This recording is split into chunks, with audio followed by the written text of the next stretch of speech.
E40-2s and the GE U30Cs and C30-7s are freely intermixed in coal service. So it's not unusual to see the two different types of locomotives on the same train.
Well, after the merger in 1970 that formed Burlington Northern, there was a lot of different cabooses from the four merger roads, the GN, the NP, the SP&S, and the CB&Q.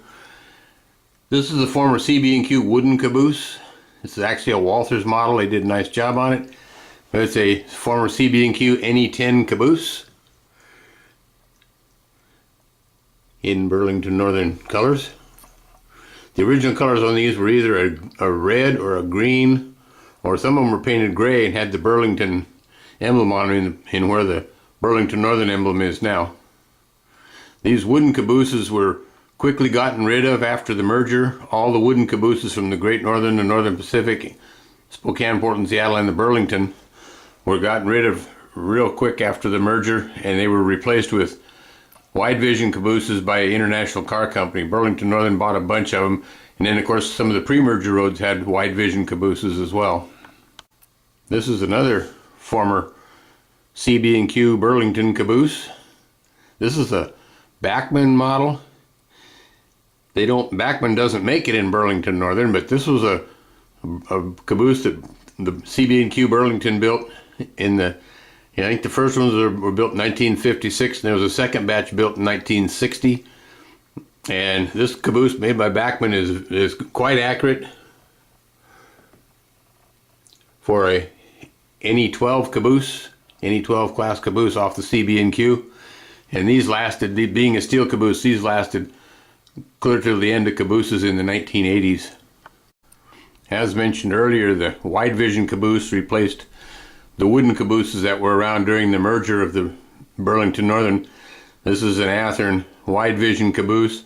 These were built by International Car Company, and they started building them in the late 1960s, and they built them into the 1970s. Burlington Northern replaced all the wooden cabooses with wide vision cabooses, these being steel cabooses. And they used these almost everywhere until cabooses were done away with in the 1980s. This is an Athearn model. I don't know how exact accurate it is, but it is a good representation of the wide vision caboose. This is another wide vision caboose. This is a later version. The windows have been blanked out on the sides. As you can see right here in the corners, the windows were plated over.